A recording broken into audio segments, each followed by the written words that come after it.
Bismillahirrahmanirrahim. Assalamualaikum warahmatullahi wabarakatuh. Waalaikumsalam warahmatullahi wabarakatuh. Alhamdulillahirabbil alamin. Alhamdulillahilladzi arsala rasulahu bil huda wa dinil haq liyudhhirahu 'alad dini kullih wa kafa billahi syahidan. Asyhadu an la ilaha illallah wa asyhadu anna Muhammadan abduhu wa rasuluhu la nabiyya ba'dah. Allahumma shalli wa sallim ala sayyidina Muhammad wa ala alihi wa ashabihi wa man tabi'ahum bi ihsanin ila yaumiddin, amma ba'du. Alhamdulillah, yang saya hormati Ketua Takmir dan Takmir Masjid As-Salam, yang saya hormati sahabat-sahabat dari anggota Tafakur para penghafal Quran Nurul Hayat, yang saya hormati Bapak Ibu semua, para jamaah kajian Tarhib Ramadan, yang alhamdulillah atas izin Allah kita semua bisa bermajelis di tempat yang penuh barokah ini. Mudah-mudahan langkah kaki kita, niat baik kita dicatat sebagai amal soleh dari Allah Subhanahu wa taala. Mudah-mudahan kehadiran kita di tempat ini adalah memang menjadi salah satu sunatullah dan takdir Allah untuk Allah memberikan kepada kita kesuksesan di bulan Ramadan besok. Apa yang kita lakukan ini, Ibu Bapak yang dirahmati Allah, ini lumayan telat sebenarnya. Ramadan tinggal beberapa hari lagi, kita sudah baru berkumpul bersama memotivasi diri tentang datangnya bulan mulia. Ya. Kalau kita pernah ikut Tarhib Ramadan tahun yang lalu, ya, yang disampaikan oleh Ustadz Muhammad Shaleh Drehem, beliau menyampaikan kalau Rasulullah SAW justru 6 bulan sebelum Ramadan beliau sudah mentarhib, ya, mengajak, mengingatkan para sahabat untuk merindukan bulan Ramadan. Ya. Qad ja'akum sahrul azim, sahrul mubarak, sahru unzila fihil Quran, dengan hadis yang panjang yang diriwayatkan oleh Al-Hakim, diriwayatkan dari Anas bin Malik. 6 bulan sebelumnya sudah disampaikan oleh Rasulullah, memotivasi, menyemangati para sahabat untuk merindukan bulan Ramadan. Kalau 6 bulan yang lalu, kira-kira di bulan Rabiul Awal, ya, Rabiul Awal, waktu itu kita masih mulutan, ya, kita masih maulud Nabi. Nah, karenanya saudara yang dirahmati Allah, sisa yang cukup pendek ini mudah-mudahan tetap menjadi kebaikan bagi kita dan menjadi catatan amal yang soleh dari Allah Subhanahu wa taala. Ibu bapak yang dirahmati Allah, ini penting bagi kita.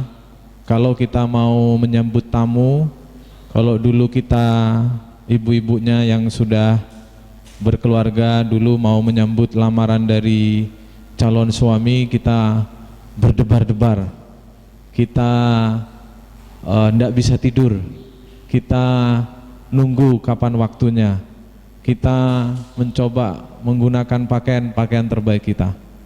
Di bulan Ramadan harusnya lebih dari itu, karena bulan Ramadan nanti seperti yang disampaikan oleh dua narasumber kita yang sangat kompeten, Ustadz Dr. Abdus Salam Nawawi dan Ustadz Abdullah Wahab. Beliau nanti akan menyampaikan tentang syariah dan hakikat dari bulan Ramadan. Assalamualaikum Pak Yai. Alhamdulillah Ustadz Abdus Salam Nawawi telah bergabung bersama kita. Kami hanya sharing salah satu bentuk kami mengungkapkan rasa spesial terhadap Ramadan. Di Nurul Hayat, santri hikmat atau karyawannya biasanya Hamin 1 atau menjelang nanti malam bulan Ramadan, biasanya karyawan atau santri hikmat dipulangkan lebih awal, Bapak Ibu sekalian. Kalau ada yang tidak pulang, kita usir, ya, disuruh pulang. Sebentar Pak, kurang sedikit Pak, pulang, ya. Urusan ini masih bisa diselesaikan besok, ya. Untuk apa pulang? Kami minta untuk pulang dan mempersiapkan menyambut malam nanti ketika azan berkumandang. Itu adalah tanggal 1 bulan Ramadan, azan maghrib berkumandang, itu tanggal 1 bulan Ramadan, yang kemudian sadar atau tidak kita sadari, pada malam itu ada pergantian shift Bapak Ibu sekalian. Setan dibelenggu ya. Ya, sufidatis syayatin, setan dibelenggu dan malaikat-malaikat turun berebut untuk memberikan rahmat. Sadar atau tidak sadar?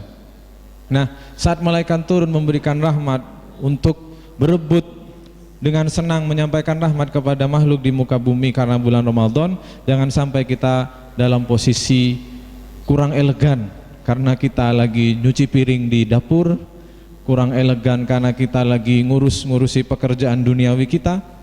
Harusnya saat malaikat datang, saat malam 1 Ramadan datang, kita sudah dalam posisi rohaniah kita menyambut. Saya minta seluruh karyawan pulang, mandi, sore-sore, pakai pakaian terbaik, yang laki pakai parfumnya, yang ibu-ibu pakai pakaian terbaiknya, yang tidak pernah dipakai kecuali hari raya, itu dipakai itu. Masuk ke masjid. Kalau ibu-ibu tidak ke masjid, di rumah saja. Bapak-bapaknya ke masjid. Ajari anak kita yang kecil-kecil bahwa ini kita mau nyambut tamu nak. Menyambut ada tamu mulia, siapa? Bulan Ramadan. Yang kemudian dosa ayah akan diampuni, dosa ibumu akan diampuni. Yang kita merepet ke neraka, sebentar lagi kita akan ditarik oleh Allah ke dalam surga. Duduk itikaf sambil menunggu azan, ketika azan berkumandang, sujud syukur Bapak Ibu sekalian. Kalau perlu menangis karena Allah telah mempertemukan kita lagi dengan bulan Ramadan. Nah, hari ini sampai sore kita akan mendapatkan ilmunya, kita akan mendapatkan motivasinya tentang bulan Ramadan, sehingga harapannya ke depan tidak ada lagi tengah-tengah Ramadan di radio kita dengar ada ibu-ibu telepon, bagaimana hukumnya suami mencium kening istri, batal enggak puasanya? Bentahun takoke ngono tok ya. Nah, nanti harus diselesaikan di sini ya dengan Ustadz Pak Yai. Nah, saudara yang dirahmati Allah, mudah-mudahan ini menjadi kebaikan buat kita semua. Sampai sore duduk kita, mendengarkannya kita menjadi majelis yang barokah, didoakan oleh malaikat, dirahmati oleh dirahmati Allah, seperti yang disampaikan tadi oleh rekan-rekan MC bahwa di bulan Ramadan Nurul Hayat mengadakan beberapa program. Yang program terbaru adalah pinjam Mas. Ada program Hafid Junior atau Hafid Cilik menghafal Al-Quran dengan ceria untuk anak kelas 1 sampai kelas 6 SD. Dilaksanakan tiap Selasa dan Kamis jam 4 ya. Dan ibunya harus ikut ngantar dan ikut belajar menghafal ya Ustaz ya. Itu, waduh mundur ya. Enggak. Terus ada paket sembako hari raya yang ingin berbagi, kemudian ada program kajian tafsir tematik Al-Quran dan beberapa program yang lain. Mohon maaf, memang Nurul Hayat di bulan Ramadan, ibu bapak sekalian, hanya beberapa program yang kita jalankan dan tidak menggelar banyak event karena seperti orang yang bertarung setahun penuh. Teman-teman santri hikmat karyawan ini juga harus ada waktunya untuk masuk bengkel. Nah, masuk bengkelnya kapan? Di bulan Ramadan ini momen kami masuk bengkel. Kita pol-polan kemarin ngadakan konser opik, ngadakan tablik akbar Kiai Haji Abdullah Jimnastiar. Kita ngadakan kemudian dengan Gus Ali Masuri, kemudian dengan Ustadz Salim Afilah. Kita pol-polan di awal. Membuat event, membuat momen, tapi di Ramadan memang Nurul Hayat sengaja cooling down. Kalau coro pendekar itu waktunya naik gunung Bapak Ibu sekalian ya. Bertarungnya sudah. Untuk apa? Kami menyadari kalau ada orang bekerja di perusahaan biasa lalu niatnya niat duniawi, mungkin itu hal yang biasa. Tapi kalau ada orang yang bekerja di sebuah lembaga yang mengatasnamakan dakwah, di sebuah lembaga yang mengatasnamakan mengabdi kepada Allah, terus kemudian ada pergeseran pada niat, kemudian ada akhlak yang tidak pantas dicontoh oleh orang lain karena ruhaniah yang gagal, yang lalai untuk dibersihkan, untuk diperbaiki, maka malunya 2 kali lipat. Karenanya di Nurul Hayat teman-teman saya minta untuk cooling down saja. Spanduknya dibuat di awal, semua program dibuat awal, pasang-pasang. Nanti di bulan Ramadan cukup menerima telepon, cukup melayani orang yang butuh layanan donatur jemput, tapi untuk event-event memang mohon maaf kami tidak banyak. Bahkan di 10 hari terakhir di Nurul Hayat dari jajaran direktur sampai manajer ada kewajiban untuk itikaf wajib itikaf 5 hari, bukan itikaf model jam 12 malam sampai sahur ya. Kemudian setelah tarawih pulang dulu, jam 12 malam masuk masjid, sahur pulang. Itu sudah itikaf. Tapi kita ingin meniru benar-benar itikafnya Rasulullah SAW. Mulai malam 21 sampai malam 30 terakhir tidak turun-turun dari masjid kecuali kebutuhan untuk syariah. Kecuali bahkan Rasul menyisir rambut saja tidak keluar dari masjid karena rumahnya dekat masjid.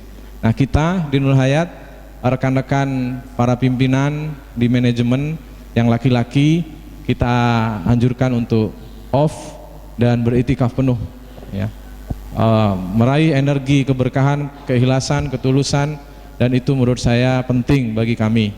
Dan juga kami berharap, mohon doanya Bapak Ibu semua, amanah dari jamaah, daripada donatur di Nurul Hayat semakin besar, tiap tahun semakin besar. Semakin besar amanah, tanggung jawabnya, ujiannya semakin besar. Tahun kemarin kita mendapatkan amanah donasi kurang lebih 46 miliar. Tahun ini insya Allah terus bertambah. Itu bukan suatu yang menggembirakan bagi kami, tetap kita syukuri, tapi akan lebih selamat kalau kami lihat itu sebagai sebuah amanah yang tidak mudah.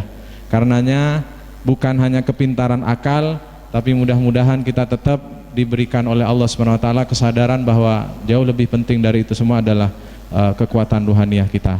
Mari saling mendoakan, mudah-mudahan apa yang dilakukan Nurul Hayat menginspirasi Bapak Ibu semua. Bapak-bapaknya ini 10 hari terakhir Pak itikaf, habis subuh sampai subuh lagi, minimal sehari lah.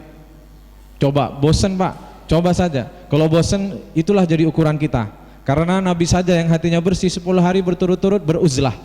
Nah, kita lebih, kalau perlu 20 hari harusnya. Nah, mari semangat, dan ini nanti yang akan kita ikuti ceramah dari beliau-beliau Al-Mukarram yang pastinya kita butuhkan pencerahan dari beliau. Sekian, selamat menyambut bulan Ramadan. Mudah-mudahan Allah menyampaikan kita di bulan Ramadan dan diberikan kekuatan kepada kita untuk melaksanakan atau memaksimalkan amaliyah selama bulan Ramadan. Sekian dari saya, terima kasih. Assalamualaikum warahmatullahi wabarakatuh. Waalaikumsalam warahmatullahi wabarakatuh. Assalamualaikum warahmatullahi wabarakatuh.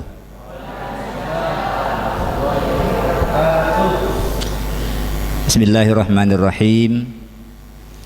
Alhamdulillah wassalatu wassalamu ala Rasulillah wa ala alihi wa sahbihi wa mawala wala hawla wala quwwata illa billah, amma ba'du. Para jamaah, bapak-bapak, ibu-ibu, adik-adik remaja, putra-putri, segenap jajaran pengurus yayasan Nurul Hayat, Bapak Direktur Eksekutif dan lain-lain. Alhamdulillahirabbil alamin. Saya bersyukur bisa hadir di majelis yang mulia ini untuk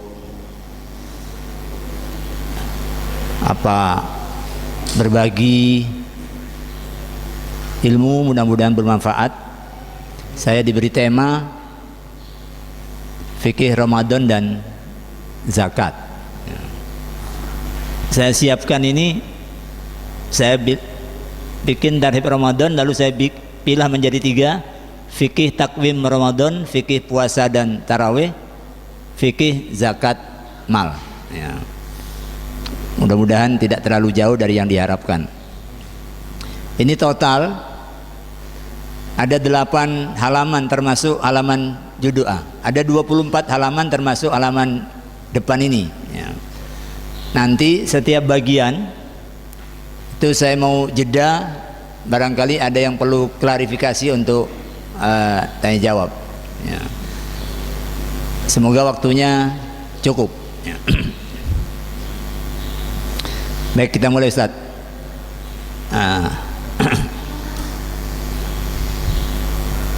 Oke, takwim Ramadan ini bicara soal kalender. Cek.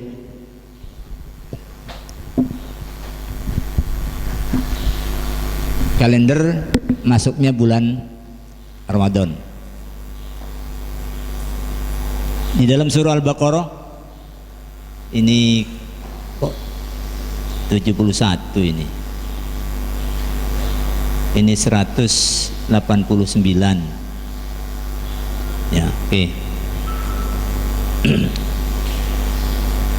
Ada 3 firman Allah Subhanahu wa taala yang biasa kita baca di dalam Al-Qur'an.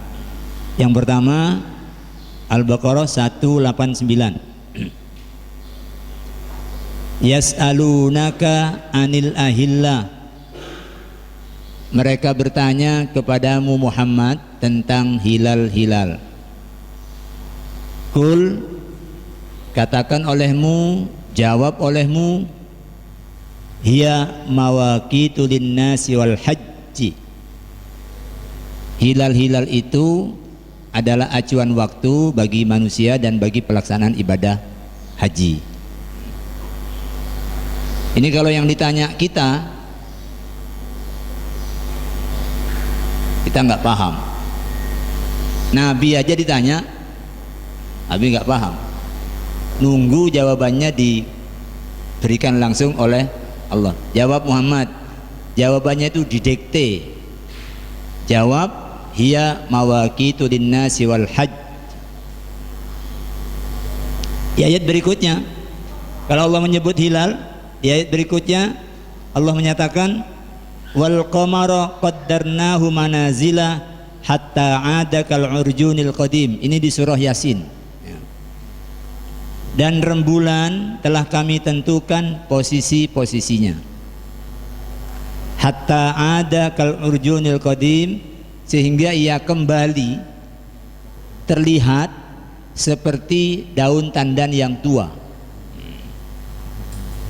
Kita paham bulan itu berubah-ubah bentuk penampakannya, mulai dari lengkung tipis, makin tebal, makin tebal, makin tebal, lalu jadi separuh, cembung, terus full, berkurang, tinggal separuh lagi, terus makin cekung, kemudian hilang, dan kemudian setelah itu balik lagi seperti semula. Itu namanya fase-fase bulan. Nanti terkait dengan ini di surah Yasin 40 ayat berikutnya, la syamsu yambaghi laha an tudrikal qamara. Tidaklah matahari itu layak untuk mengejar bulan, mengejar rembulan. Berarti dua-duanya ini bergerak. Dari sini coba berikutnya, Ustaz. Kita lihat ilustrasi pergerakan bulan. Nah, ini ilustrasi dengan bumi dibikin diam. Ya. Mestinya bumi itu jalan. Ya. Ini bumi dibikin diam. Yang di tengah itu bumi. Kemudian yang dekat dengan bumi bergerak ini bulan. Lalu yang jauh itu matahari. Sesungguhnya matahari itu tidak bergerak hakiki, tapi karena bumi kita berpindah dia kelihatan bergeser. Nah, pergeseran itu yang bulan ini sehari bergeser 13 derajat, sedangkan bulan bergeser 13 derajat, matahari bergeser 1 derajat. Allah tadi menyatakan matahari tidak layak mengejar bulan. Kita lihat itu kan jauh ya. 27 hari lebih sedikit bulan sudah dapat di putaran. Matahari dalam 1 bulan itu baru bergeser 27 hari baru bergeser sekitar 27 derajat. 1 tahun dia baru 1 kali. Oke. Ini yang kemudian nanti menyebabkan bulan berubah-ubah penampakannya. Berikutnya Ustaz.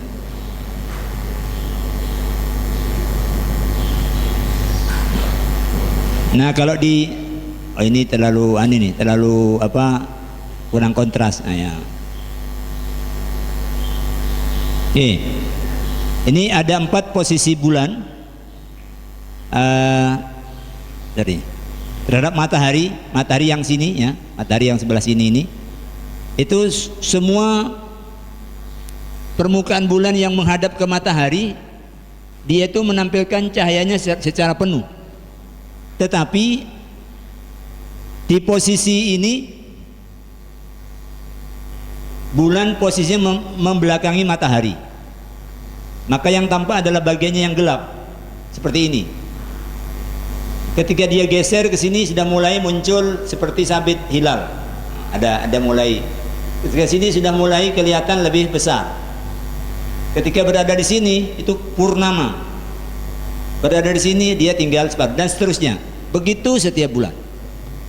Dan kalender kita didasarkan atas itu. Oke. Bukan atas hasil seminar, tapi itu perintah Allah dalam Quran. Lanjut.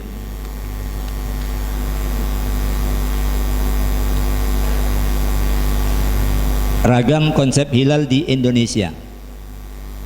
Kita perhatikan secara umum ada dua. Ini supaya nanti kalau ada perbedaan pendapat kita faham jalan pikiran masing-masing, sehingga tidak perlu bersih tegang. Ya. Hilal adalah cahaya pada permukaan rembulan yang bentuknya lengkung seperti daun tandan tua. Yang oleh Quran tadi surah Yasin 39,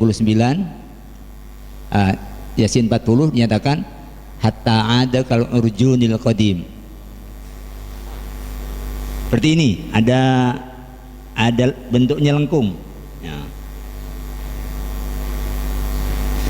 Kriteria kemunculannya yang dipedoman di Indonesia sekarang ini, umur bulan minimal 8 jam mulai dari konjungsi sampai maghrib, elongasi minimal 5 derajat, dan ketinggian hilal minimal 2 derajat.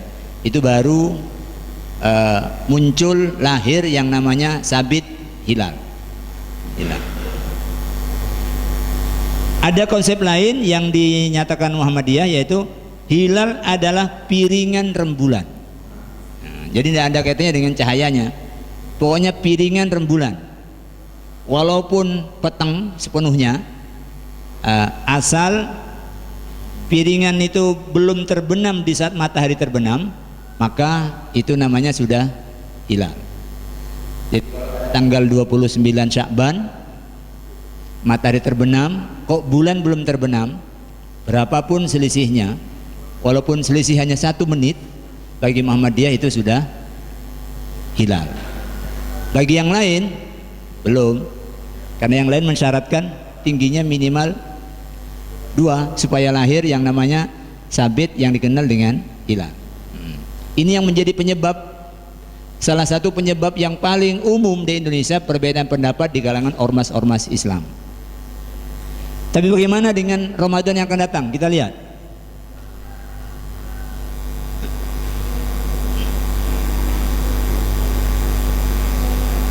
Oke.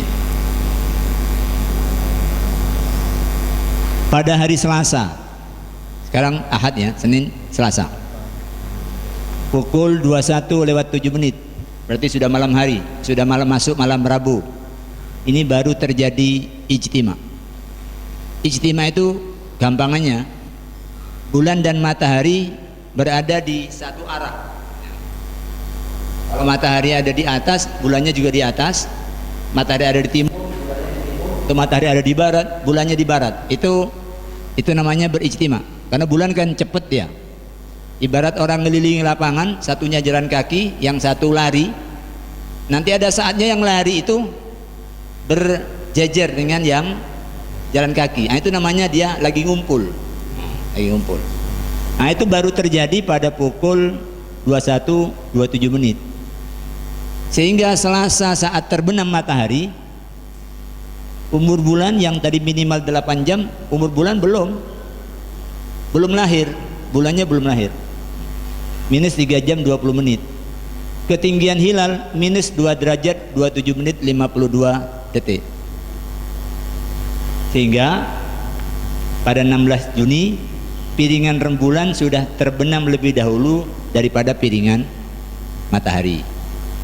Nah, kalau begini bagaimana ilustrasinya? Enggak, Ustaz. Lagi, Ustaz. Oke. Ilustrasi seperti ini. Nah, bulan sudah terbenam, matahari belum. Nah, ini matahari terbenam. Karena keadaannya seperti ini, maka itu yang matahari yang kuning itu, nah itu baru terbenam, bulannya sudah terbenam duluan. Diklik, Ustaz. Semua sepakat bahwa hilal belum wujud. Sepakat awal Ramadan, Kamis 18 Juni 2015.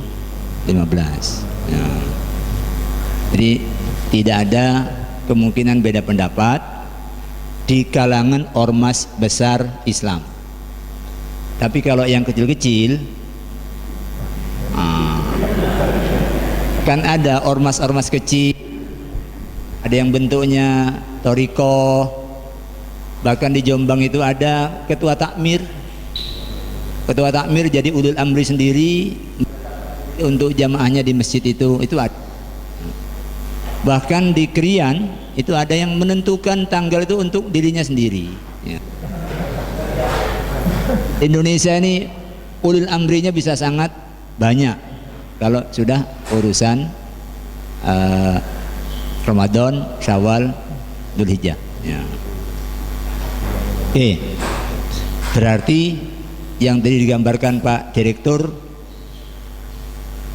pulang lebih hari Rabu untuk nyambut Ramadan, hari Rabu. Selasa, karena ilmu hisab itu sudah sedemikian akurat, mustahil ada hilal. Bahkan PBNU yang mengandalkan ru'yat, andaikan ada orang menyatakan melihat hilal, PBNU akan menganulir, itu pasti yang dilihat bukan hilal. Sebab orang meru'yat itu kan menyimpulkan ya. Hilal itu kan jauh, itu 380-an ribu kilometer dari bumi loh ya. Iya, kalau kemudian dapat hilal terus dicekel, gak percaya, iki loh karuan. Ini enggak ini ya. Ini menyimpulkan itu bisa keliru. Supaya tidak keliru, dibantu dengan ilmu. Kalau ada orang kalau sudah sumpah nggak bisa, Ustaz, mesti enggak, saya bilang itu. Orang meru'yat itu bukan hanya butuh jujur, tapi juga butuh benar, butuh tepat. Karena ru'yat itu menyimpulkan. Saya beri contoh, saya pernah meru'yat seseorang, tapi dulu tidak pernah saya lupa sampai sekarang. Saya naik bis kota di depan Polda Jatim ke arah RSI, zaman tahun 70 sekian, masih mahasiswa ya. Siang itu bis kota yang berdiri cuma satu. Saya masuk dari belakang, saya lihat ada seseorang berdiri pegangan gini menghadap ke depan. Saya ru'yat dari belakang, langsung saya simpulkan Edi Mulyadi ya. Andai kata hilal, saya bilang ini hilal ini ya. Ini saya sebut Edi Mulyadi. Saya maju ke depan, saya tarik telinganya keras-keras yang sebelah sini, push. Dia noleh, saya lewat sini terus ke depan sampai di depan mesin, saya duduk, saya ru'yat kembali. Ternyata yang saya tarik telinganya itu bukan Edi Mulyadi. Ini barang bisa dicewer loh, bisa keliru. Jaraknya cuma paling 5-6 meter, apalagi jauh. Hingga ilmu diperlukan. Oke. Di lain waktu saya menjadi salah sasaran ru'yat untuk keperluan pindah. Anak saya mondok di Jombang, pindah itu loh, apa namanya, minta rekomendasi supaya bisa pindah dari Sidoarjo ke Jombang. Ada rekom dari kantor Dikbud Jawa Timur. Baru selesai parkir sepeda motor, buka helm, baru naruh, dari belakang sudah ada orang puk nanti ada gak tahu ketok, bareng saya noleh, dia cinan kelincutan. Terus saya ingat dulu saya pernah jewer orang, Sekarang saya dicekuk orang. Ya. Itu ru'yat yang keliru. Ya. Ru'yat yang keliru. Oke. Sekarang fikih puasa dan tarawih.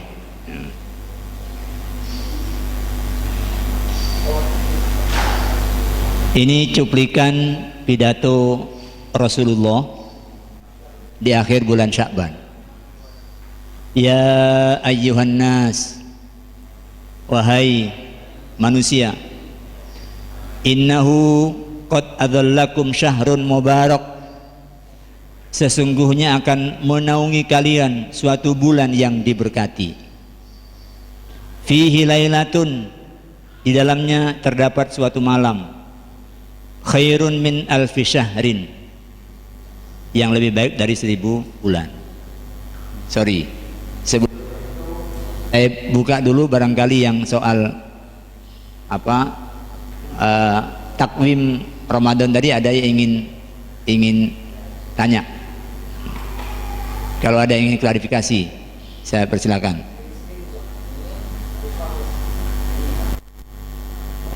Ada? Oh ya.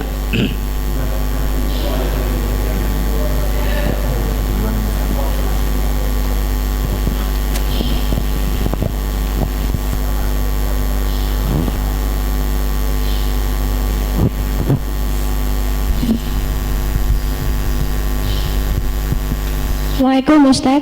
Assalamualaikum warahmatullahi wabarakatuh. Saya mau menanyakan bagaimana cara menghitung atau menghisap posisi bulan jelang.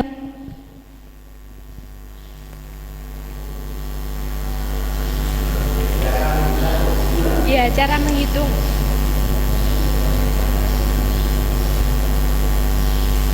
Yang dari sini ada tadi? Silakan Pak. Assalamualaikum warahmatullahi wabarakatuh. Waalaikumsalam warahmatullahi wabarakatuh. Yang saya tanyakan ya, alhamdulillah kalau tahun ini kita mengalami serentak ya, puasa antara Muhammadiyah maupun NU. Nah, pada tahun-tahun sebelumnya kan sering sekali perbedaan. Nah, sebetulnya yang membedakan, yang mendasar antara NU dengan Muhammadiyah itu apa, Ustaz? Terus itu yang pertama. Yang kedua, memang kalau dari segi NU kan dia pada sabda Nabi, lihat hilal dulu baru puasa itu. Tapi kalau Muhammadiyah lebih cenderung kepada ilmu pengetahuannya. Nah, di sini juga lihat daripada ulul amri kita, apakah tidak punya suatu kemampuan atau power untuk demi persatuan umat Islam, karena umat Islam di Indonesia kan tidak semua bisa memahami perbedaan, bisa menyamakan satu keputusan yang bisa kita itu serentak dalam melaksanakan, baik itu puasa, awal puasa maupun nanti Idul Fitri. Terima kasih. Assalamualaikum warahmatullahi wabarakatuh. Baik. Yang pertama, kalau untuk menghisap posisi bulan itu, kalau di UIN itu kuliahnya minimal 3 kali tatap muka, kemudian masih menggunakan kalkulator, ditambah dengan daftar-daftar efemeris tentang posisi bulan dan matahari, sehingga agak susah menerangkan bagaimana cara menghisap posisi bulan ya. Karena rangkaiannya panjang. Pertama, menghisap kapan terjadi ijtima. Yang kedua, menghisap kapan saat terjadi ijtima itu. Setelah itu matahari terbenam pukul berapa. Setelah itu kemudian mencari ketinggian bulan. Setelah itu kemudian mencari mukus bulan, berapa lama bulan di atas ufuk. Kemudian menentukan azimut bulan, di utara titik barat atau di selatan titik barat, dan seterusnya. Jadi sangat panjang. Nah, tapi itu bisa, karena Allah Subhanahu wa taala sudah menyatakan, huwallazi ja'ala syamsa diya'an, dia yang telah menjadikan matahari berpijar seperti sekarang ini, wal qamara nuron, dan dia menjadikan bulan dapat memantulkan cahaya. Dengan begitu kita dapat melihat bulan dan melihat matahari. Kalau tidak ada cahayanya pasti kita tidak dapat melihat matahari, karena matahari ini 150 juta kilometer jauhnya dari kita. Kemudian wa qaddarnahu manazila, dan bulan itu sudah aku tentukan posisinya. Untuk apa? Lita'lamu adadas sinina wal hisaba, supaya kamu dapat menyusun kalender, ya, hitungan tahun, wal hisabah, dan supaya kamu dapat menguasai ilmu perhitungan. Memang bisa dihitung, tapi caranya itu nggak bisa diterangkan dengan singkat. Kemudian untuk Bapak, kenapa NU berbeda dengan Muhammadiyah? Satu penyebabnya tadi yang saya terangkan, konsep hilalnya berbeda. Bagi Muhammadiyah hilal itu piringan rembulan. Bagi NU cahaya pada permukaan bulan yang berbentuk lengkung tipis. Nah, cahaya ini baru muncul kalau bulan itu apa istilahnya, mingslenya dengan matahari cukup. Matahari terbenam di barat ini ya, bulan di depan sini, kalau dia agak ke atas baru akan sinar dari sini akan terpantul ke sana dalam bentuk lengkung. Jadi perlu agak tinggi. Kalau Muhammadiyah tidak, walaupun ini terbenam, ini permukaan bulan tinggal 1/4, pasti bagian atas ini pasti petang, pasti. Karena matahari sudah di bawahnya. Sumber sinar bulan kan matahari, pasti petang.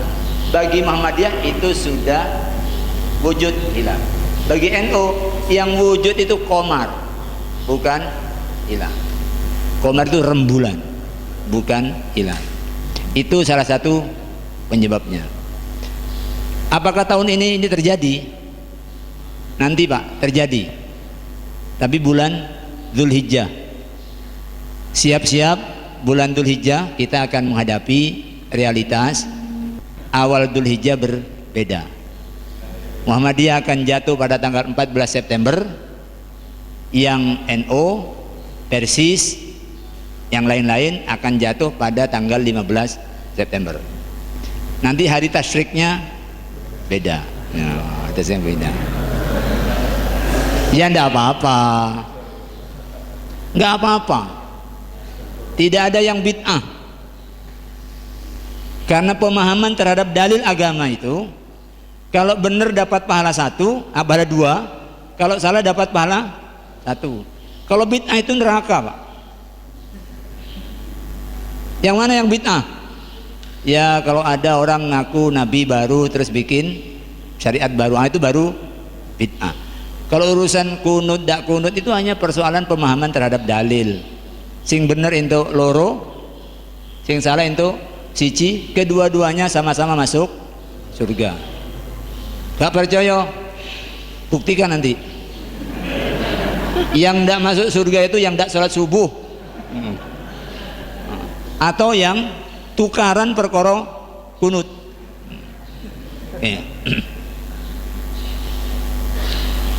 Saya kira cukup Pak ya?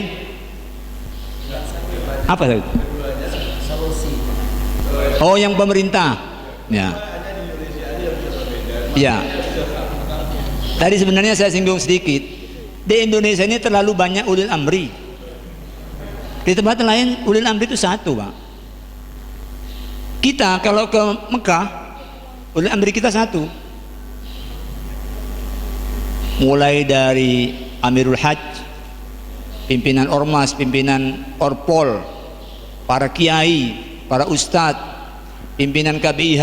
Kalau sudah ke Mekah berangkat haji, kok pemerintah menentukan tanggal 1 sekian, wukuf sekian, semuanya itu taat, sami'na wa ata'na. Tidak ada yang bilang, oh tidak cocok dengan hisab saya mau wukuf besoknya, sendirian nggak apa-apa. Nggak ada, tidak ada. Saat di sana itu sami'na wa ata'na. Lu pulang ke tanah air kumat. Jadi penyebabnya itu Satu aja penyebabnya. Kalau semua diam, biarlah ulul amri yang bicara dengan umat Islam, cukup satu informasi, aman. Misalnya saya tidak cocok dengan penetapan ulul amri, tidak apa-apa, tapi saya laksanakan pendapat saya di ruang pribadi, di wilayah privat, jangan masuk ke publik. Kalau masuk ke publik ya ini sudah komat untuk dilaksanakan salat jamaah di belakang, si melu aku kan jadi apa masjid ini? Baru dapat 2 rakaat, sini komat. Oh akbar, ruwet nanti itu. Sedangkan dalam Islam itu jelas perintahnya, ketaatan itu hanya 3. Satu Allah, Rasul, ulul amri. Jadi umat Islam itu pada dasarnya itu tertib. Kamu baru boleh tidak taat kalau kamu disuruh maksiat. Kalau tidak, taati. Pak RT itu ulil amri di tingkat RT. Kalau kemudian kita diajak bersih-bersih, lapong RT ini adikku, adik kelasku kok. Gak iso. Pak RT taati, walaupun itu adik kelas kamu. Nabi itu ngajari, walaupun yang menjadi amir kamu itu adalah orang Buddha Habsyi yang hitam legam, rambutnya melungker-melungker seperti kismis, walaupun kayak gitu, kalau dia nyuruh taati, kecuali kalau dia nyuruh maksiat. Siapapun, orang tuamu kalau nyuruh maksiat, jangan kamu taati. Jadi Islam itu tertib sesungguhnya, tapi di kita masih problemnya itu.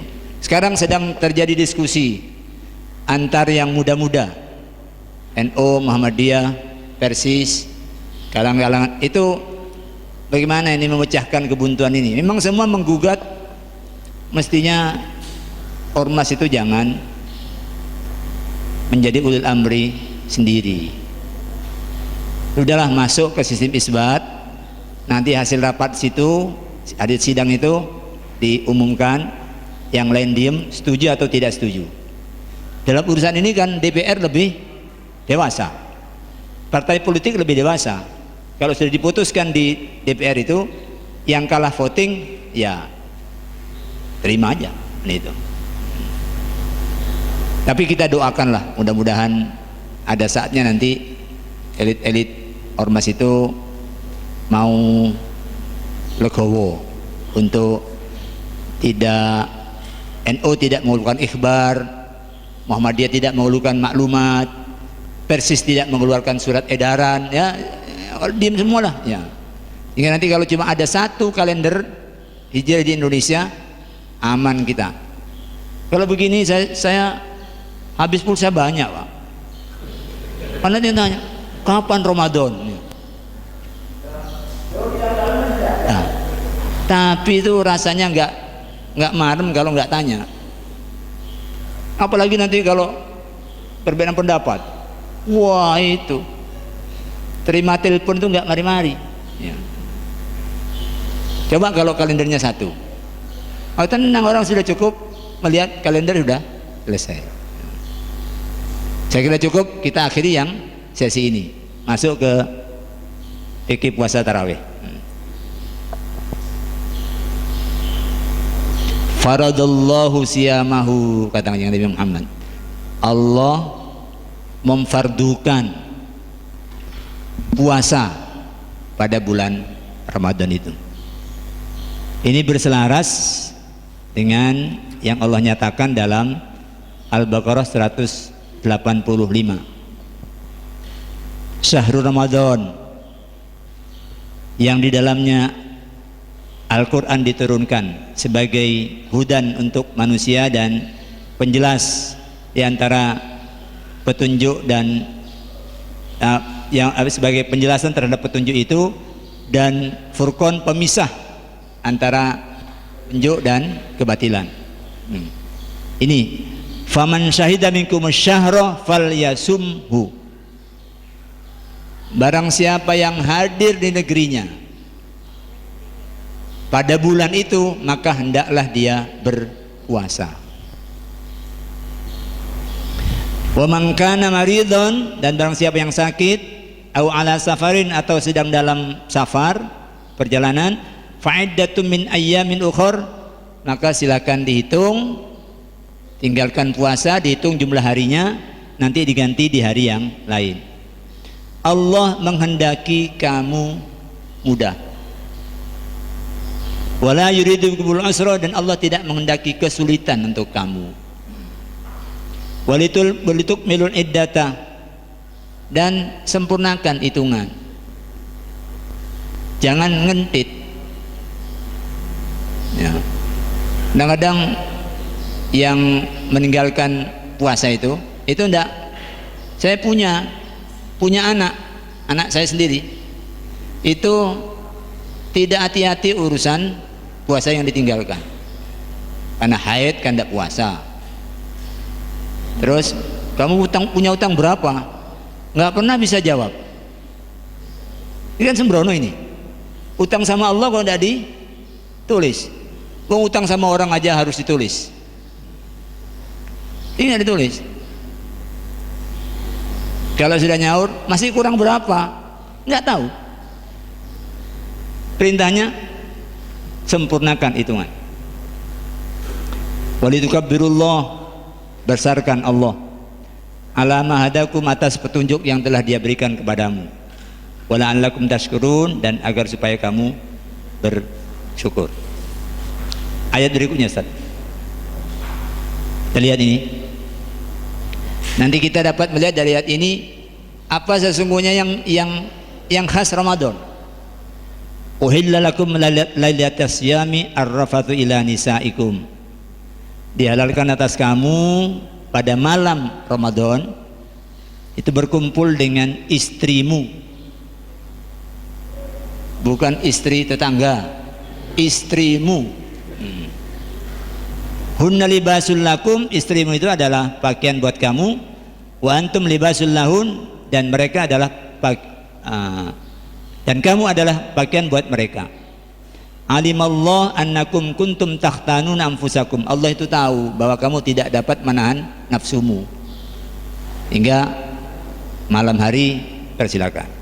Fataba alaikum wa'fa ankum fal'ana bashirhunna wabtahu ma kataballahu lakum. Kemudian selain itu, wakulu washrabu hatta yatabayyana lakumul khaytul abyadu minal khaytil aswadi minal fajr. Makanlah kalian di malam Ramadan itu dan minumlah sampai jelas bagi kamu benang putih dari benang hitam, yaitu terbitnya fajar. Wala tubashirhunna, janganlah kamu kumpuli istrimu, wa antum aakifuna fil masajid, sementara kamu beritikaf di masjid. Tadi itu direksi off selama berapa hari itu. Ya. Off itu artinya ini kalau dulu kan iktikaf di masjid, suami juga, istri juga. Padahal kata Quran malam hari boleh. Oh, enggak boleh. Kalau kamu iktikaf, jangan lakukan. Kalau mau melakukan itu, hentikan iktikafmu. Ini mau off selama berapa hari tadi, Pak? 5 hari.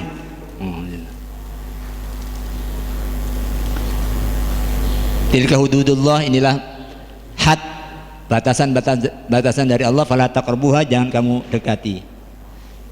Kita lihat yang khas Ramadan itu adalah satu, tidak boleh melakukan hubungan seksual di siang hari. Dua, tidak boleh makan, tidak boleh minum. Kalau malam hari itu boleh. Ini yang khas Ramadan. Yang lain-lain itu sepanjang tahun. Nggak boleh bohong. Itu sepanjang tahun, bukan hanya Ramadan aja. Nggak boleh ngerasani. Itu sepanjang tahun. Jadi jangan kemudian poso-poso rek, bujui. Itu keliru. Yang tidak boleh di bulan puasa itu cuma makan, minum, hubungan seksual. Maka kalau Ramadannya itu mau hasil, ya sepanjang tahun itu sudah berpuasa untuk yang lain-lain. Kalau cuma nanti ngenteni Ramadan, habis itu merdeka, balik lagi dari semula. Kayak pikirannya dulu ya, kayak pikirannya apa, panti pijat, dari Ramadan tutup, hari Ramadan buka. Itu enggak seperti itu. Yang Ramadan cuma ini di luar Ramadan boleh ini. Hubungan suami istri itu boleh, bukan hanya boleh, pahalanya besar. Itu sedekah itu. Tapi kalau siang jangan bilang sedekah deh, nggak bisa. Ya, kalau siang. Jadi itu yang khas Ramadan. Kalau begitu benar kata kanjeng Nabi, kalau ya masih tetap aja melakukan perkataan yang bohong, iya dia cuma dapat lapar dan haus, karena memang itu yang unik Ramadan. Yang hanya khusus di Ramadan, yang dilarang siang hari itu adalah makan, minum, hubungan suami istri. Ini yang nom-nom ini. Kalau Pak, ada cewek liwat Pak, mulai dari sekarang ini sudah tidak boleh ya, hakmu adalah pandangan pertama. Kalau kamu mengulangi, itu sudah melakukan pelanggaran. Bagaimana kalau satu Pak tapi suwi? Mulai dari situ terus.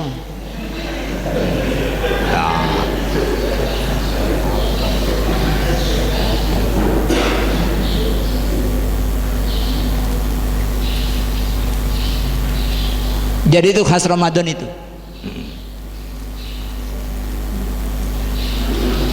Jadi tekankan pada diri kita bahwa Ramadan itu adalah sesungguhnya penajaman. Kenapa?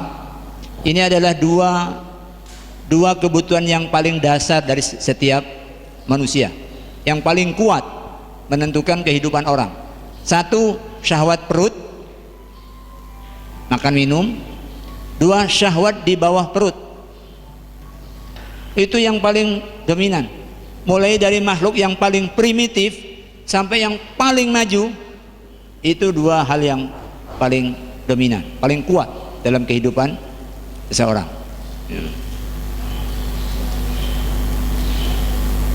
Nah, itu dalam bulan Ramadan kita diminta tundukkan pada disiplin waktu. Jadilah kamu binatang malam, makan di malam hari, hubungan seksual di malam hari, siang hari tahan semua. Walaupun kamu baru kawin, walaupun istrimu paling cantik sekampung, siang jangan dekat-dekat.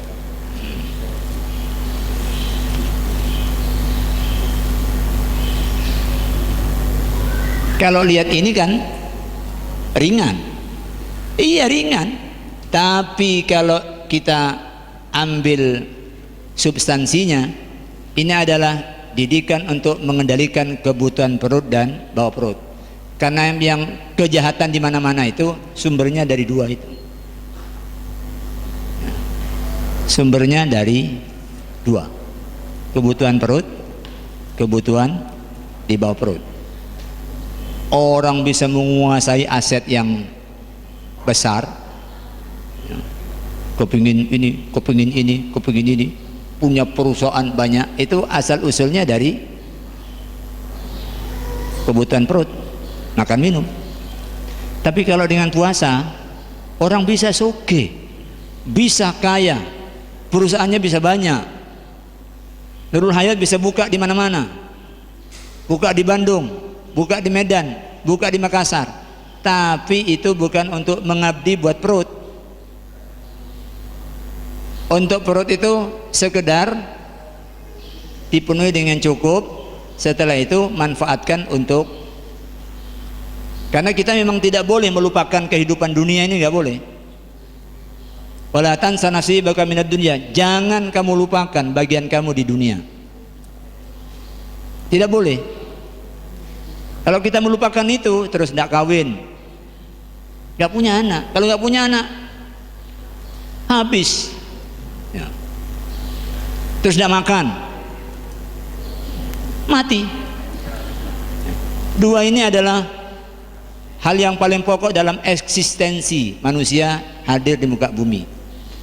Tapi kita diminta untuk menundukkan pada cara yang mulia, kawin. Terus yang kedua, makan yang halal, makan yang thayyib, dan jangan berlebihan. Penting ini untuk Ramadan. Makan yang halal, oke. Yang seringkali itu dua kurang diperhatikan, thayyib sama berlebihan. Sering orang halal lah lo, kok dokter melarang? Ini kan halal ini. Tapi kata dokter, iya, tapi itu tidak thayyib untuk bapak.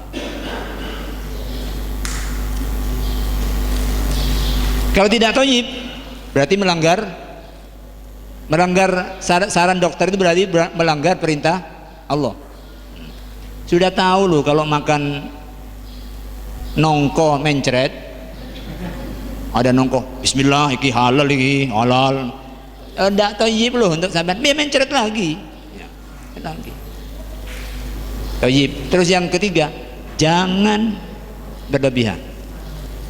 Ini seringkali loh ya, Ramadan itu belanja meningkat, dan kemudian balas dendam saat buka puasa lebih banyak dari ketika di luar Ramadan. Ayo dikendalikan. Kalau tidak, ini poso dengan terpaksa, bukan dengan kesadaran. Bukan dengan kesadaran. Oke. Poso selesai. Wa ja'ala qiyamal lailihi tatawuan, Allah jadikan salat di malam harinya itu sunnah, salat tarawih. Kita perhatikan, salat tarawih itu, salat malam itu, kalau Ramadan kan tahun ke-2 ya, hijrah ya, disyariatkan. Dan salat malam itu semenjak tahun pertama Nabi diutus, itu sudah salat malam.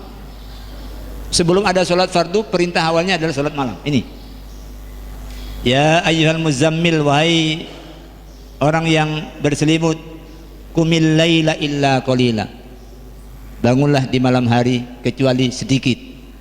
Dulu ini nisfahu, separuhnya, awingkus minhu qalila, atau kurangi sedikit, separuh kurang sedikit, auzid alaihi, atau tambahi dari separuh, warattilil qur'ana tartila, dan bacalah Quran itu dengan tartil. Ini di awal ayat 1 sampai ayat 4, bukan 104 ayat, bukan 401 tapi 1 sampai 4. Di ayat 20 yang di belakang, hampir di penutup, Allah menyatakan, inna rabbaka ya'lamu, sesungguhnya Tuhanmu mengetahui, annaka, bahwa kamu Muhammad, taqumu adna min thulutsayil lail, melakukan salat malam hampir 2/3 malam, wa nisfahu, dan setengah malam, wa thulutsahu, dan sepertiga. Kadang beliau sepertiga, kadang sampai setengah, kadang sampai 2/3. Wa ta'ifatum minal ladina, maka, dan sekelompok orang yang bersama kalian, artinya para sahabat juga melakukan itu. Wallahu yuqaddirul laila wan nahar, Allah lah yang menentukan seberapa panjang malam dan panjang siang. Jadi Nabi kadang-kadang panjang, itu karena malam di Timur Tengah itu tidak sama. Kalau matahari di utara kayak sekarang ini, malamnya panjang. Kalau matahari di selatan nanti bulan-bulan November, Desember, Januari itu, kalau sekarang ini siangnya panjang, malamnya pendek. Kalau di selatan nanti malamnya yang panjang, siangnya yang pendek. Sehingga hanya sepertiga. Jadi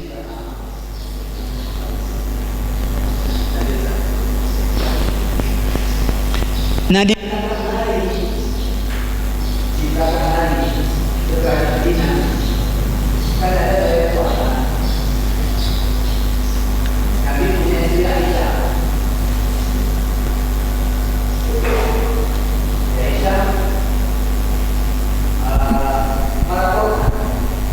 membuat kesimpulan dari apa yang dia lihat.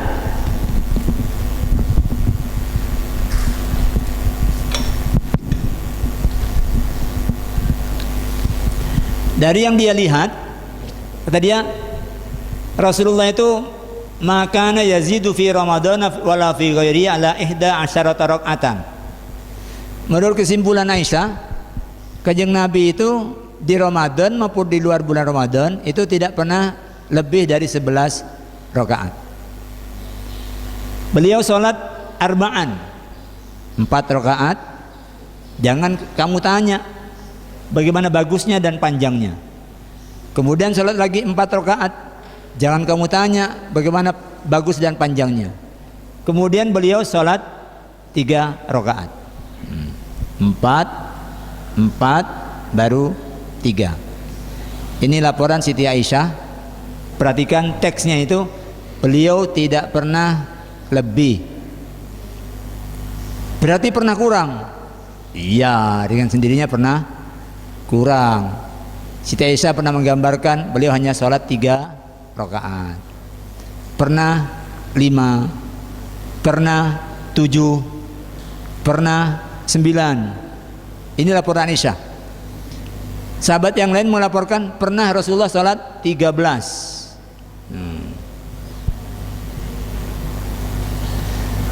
Pertanyaannya, apakah 11 itu ukuran maksimal yang tidak boleh dilampaui?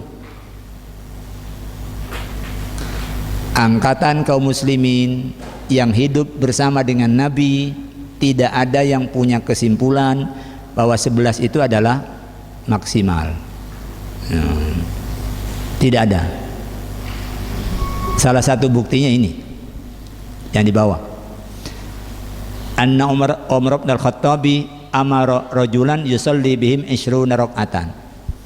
Pada zaman Umar bin Khattab itu menjadi khalifah 2 tahun setelah Nabi wafat. Setelah Nabi, Abu Bakar 2 tahun, terus Umar. Umar merasakan semangatnya orang menyambut Ramadan dan Qiyamul Lail itu dengan datang ke masjid, tetapi datang ke masjidnya itu kan tidak nyambung dengan Isya. Habis Isya pulang, dari situ datang. Rombongan yang datang ini tidak bareng. Akhirnya bikin kelompok sholat. Nanti yang datang belakang bikin kelompok lagi sholat. Ting perencil gitu. Umar melihat itu merasa kurang oke. Akhirnya dia atur. Ini kalau ada satu imam yang tertentu, kemudian ditentukan jumlah rakaatnya kan lebih bagus. Hanya diaturlah. Ya. Tunjuk imamnya ditentukan. Oleh Umar ditentukan 20, kemudian 3. Kenapa Umar menentukan 20? Pasti karena Umar tidak punya pemahaman bahwa jumlah rakaat salat malam itu dibatasi jumlah maksimalnya. Terus apakah yang lain juga sama? Ternyata tidak ada sahabat yang protes. Ditentukan 20. Berarti salat malam itu tidak ada batas maksimalnya. Nabi hanya memberi batas minimal. Kata beliau, "Shallu fil laili walau raka'atan." Salatlah kamu di malam hari walaupun cuma 1 rakaat. Ini batas minimal. Enggak ada yang lebih minimal lagi. Walaupun cuma setengah rakaat, enggak ada, ya. Itu sudah paling minimal. Maksimalnya beliau tidak pernah ngurus. Yang beliau urus adalah jangan kamu sholat semalam suntuk. Itu yang Nabi urus. Badanmu punya hak untuk kamu penuhi. Istirahatlah. Kum wanam. Salatlah di malam hari dan juga tidurlah. Jangan kemudian tidak tidur-tidur. Itu yang Nabi urus. Tapi Nabi tidak pernah ngurus berapa rakaat salat kamu. Tidak pernah ngurus. Jadi dari sekarang nggak usah ribut urusan rakaat tarawih. Mau 8, ayo. Mau 20, oke.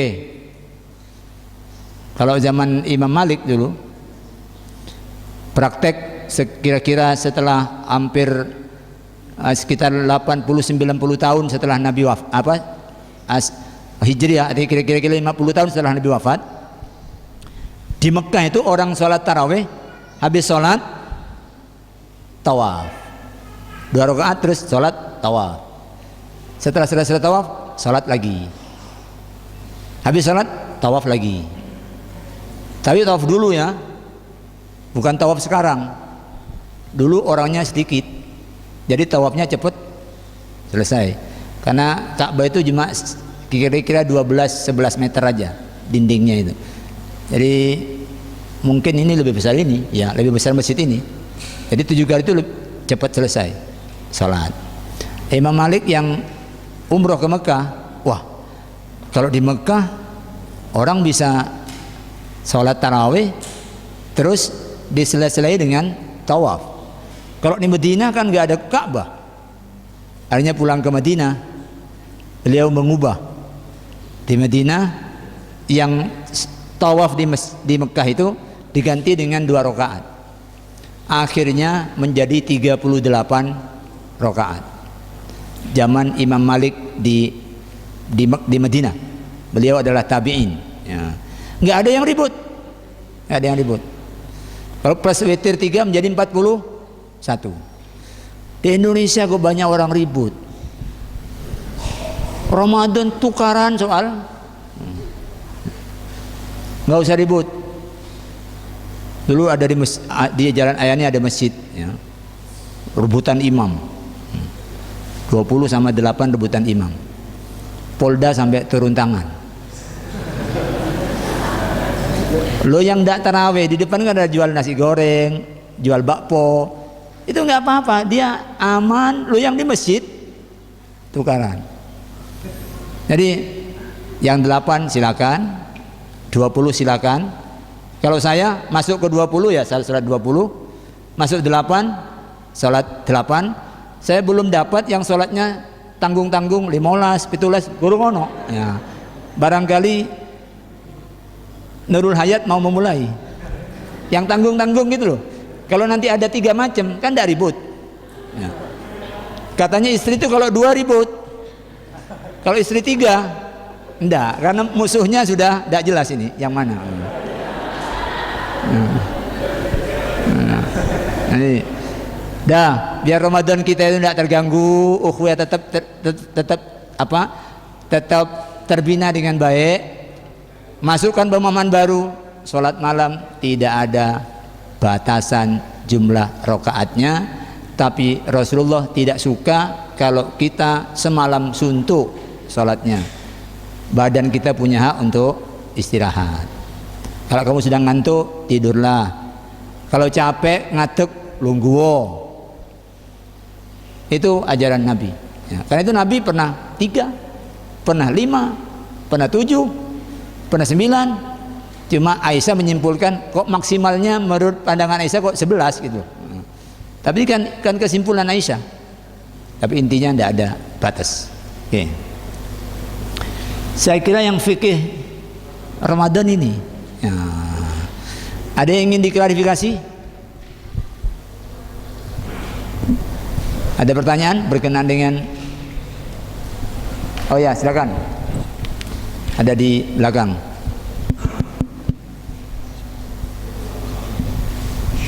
Atau bisa maju biar suaranya terdengar.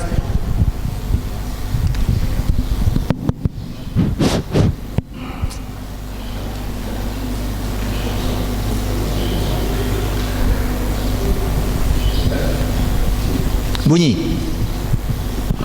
Ah ya, alhamdulillah. Oh Oh ya, Pak. Assalamualaikum warahmatullahi wabarakatuh. Waalaikumsalam warahmatullahi wabarakatuh. Sedikit yang akan saya tanyakan. Tadi hak kita adalah pandangan pertama. Oh ya. An-nadhratul ula lak, an-nadhrutani alaik gitu. Pandangan kedua berarti nafsu kita itu. Terus berhubungan dengan puasa. Kalau pandangannya kedua, karena nafsu kita, puasa kita hanya mendapatkan lapar dan haus. Terus batasan sampai membatalkan ganjarane poso, itu yang seperti apa? Sudah, terima kasih.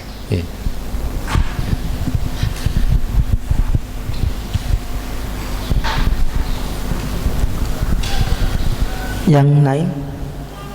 Oke. Yang di belakang, Bapak. Assalamualaikum warahmatullahi wabarakatuh. Assalamualaikum. Berkaitan dengan fikih puasa dan tarawih, Ustadz. Ini ada beberapa pertanyaan yang ingin saya sampaikan, yang ditanyakan. Yang pertama itu tentang imsak, Ustadz. Imsak itu pengertiannya itu ketika waktu imsak itu kita dilarang untuk makan atau diperbolehkan sampai subuh atau bagaimana gitu yang imsak. Terus untuk berbuka itu kan harus disegerakan gitu, kalau Harus disegerakan, disegerakan. Kalau untuk muazin itu lebih baik dibatalkan dulu atau mengumandangkan adzan dulu baru adzan, baru dibatalkan. baik. Untuk itu tarawih, Ustaz. Tarawih berkaitan dengan witir. Witir itu ketika kita selesai witir malamnya ingin sholat tahajud gitu, Ustaz. Ada persepsi kan kalau sudah witir tahajudnya ibaratnya harus tahajud dulu baru witir gitu, Ustaz. Nah, mohon penjelasan dari Ustadz. Terima kasih. Baik. Yang pertama tentang pandangan. Batasnya sejauh apa yang kemudian menggugurkan pahala puasa. Pandangan ini melihat sesuatu yang oleh Allah dilarang, ini adalah melanggar hak Allah. Allah menyatakan bahwa orang yang baik itu adalah orang yang kalau melakukan pelanggaran dia zakarullah kemudian fastaghfaru lidzunubihim. Kalau kemudian dia kedua terus kemudian dia ingat segera istighfar, Allah nyatakan kalau orang ini taubat aku hapus lalu aku ganti dengan yubaddilullahu sayyiatihim hasanat. Kalau segera dia sadar, segera istighfar, insya Allah no problem ya. Tapi jangan diulangi lagi ya. Mari istighfar, cari lagi istighfar lagi, cari. Ini kan namanya tulinan ya, istighfar insya Allah. Tapi kalau boleh diterus-terus no, malah Mbak, kenalan Mbak, diterus no,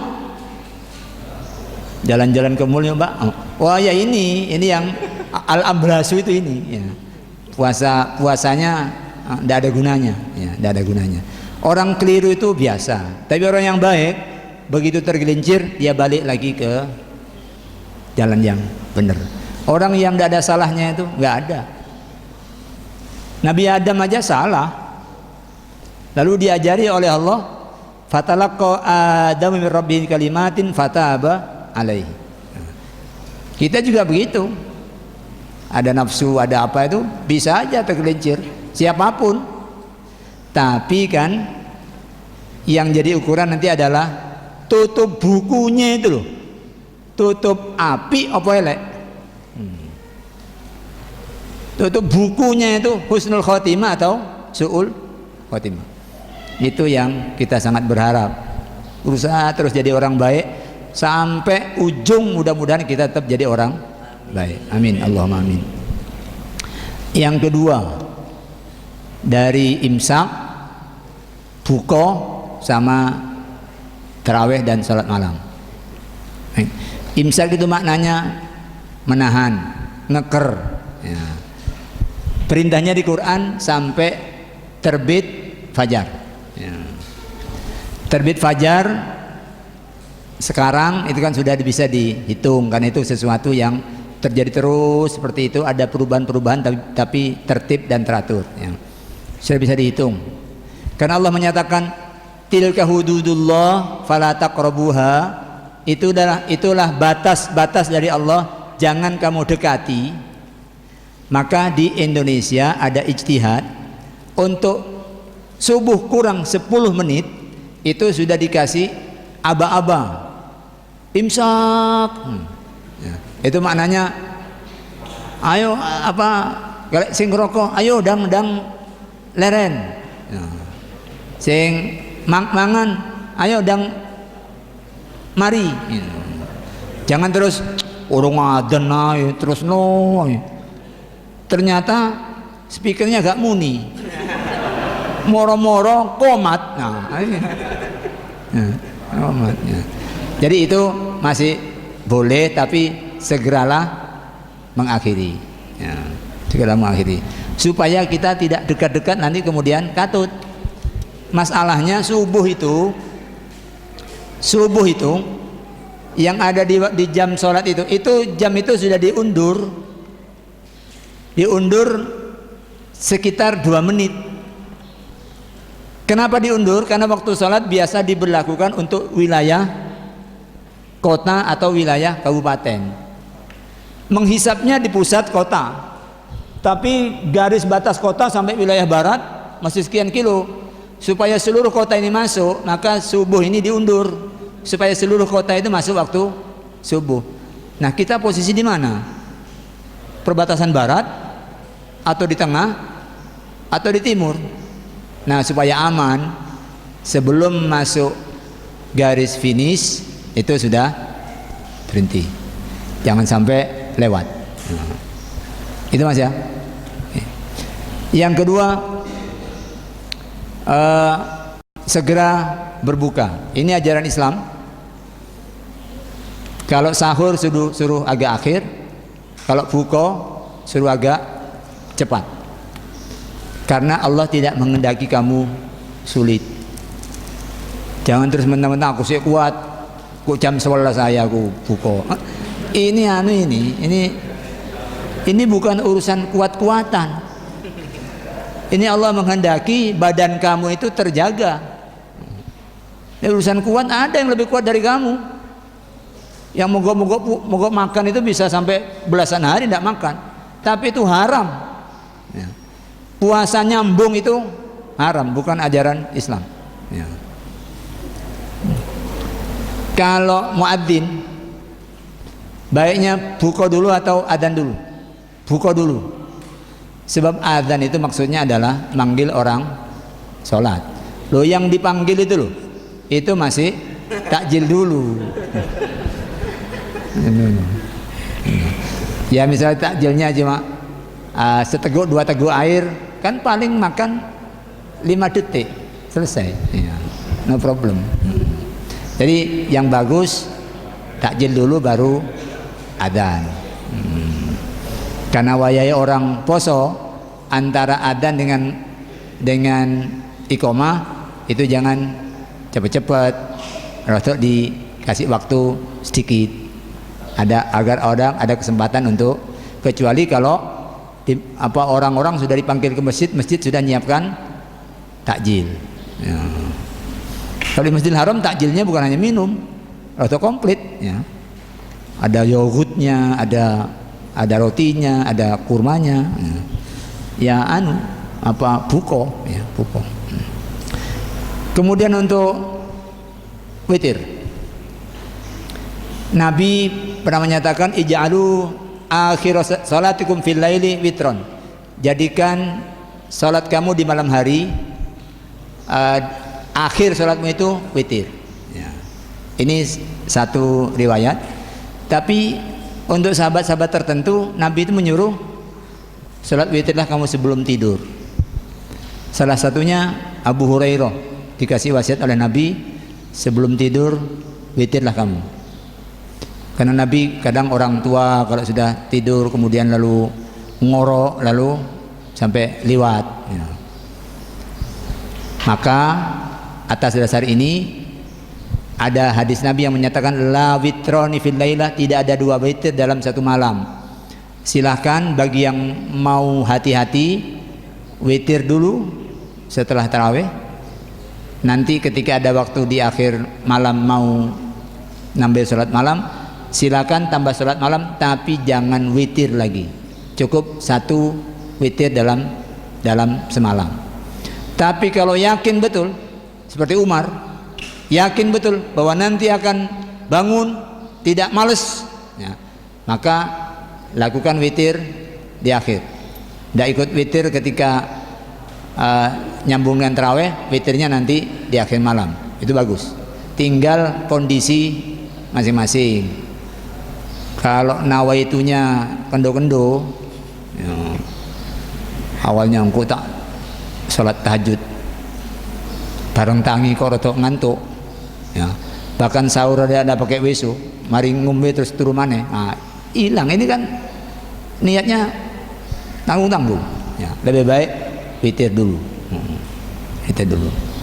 Saya membiasakan witir dulu ya.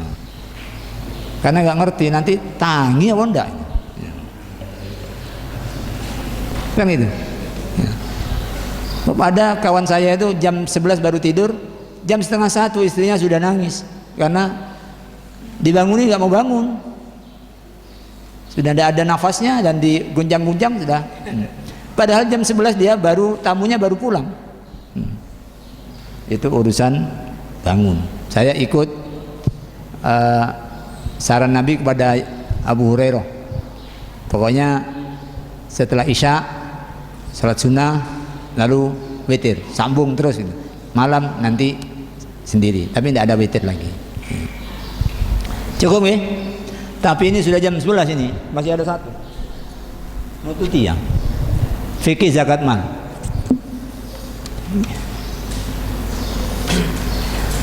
Yang penting zakat itu diperintah untuk diambil. Di ayat yang kedua ini, zakat itu diambil dari orang kaya kemudian dikembalikan kepada orang-orang fakir. Saya singkat. Next.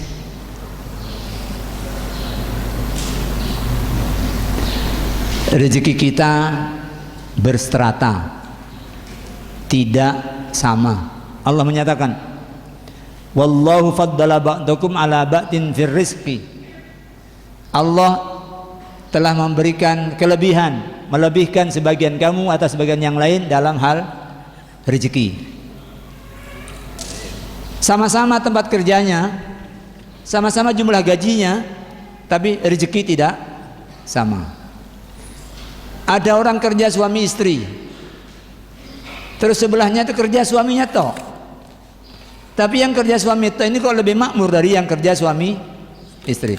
Ya itu Allah. Allah yang melebihkan. Ayat yang kedua juga begitu. Bukan kamu yang membagi rahmat Allah itu.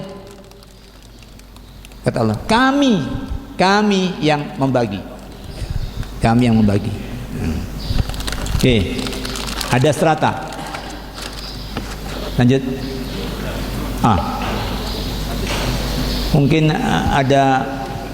ada di apa? Ada pembatasan halaman di mungkin.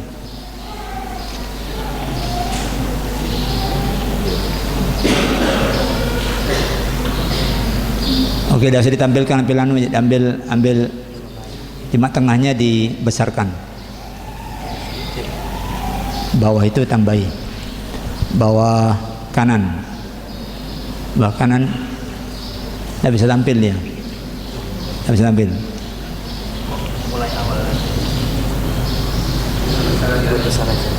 Ini bawah kanan kan ada min plusnya ditambahi. Perbesar.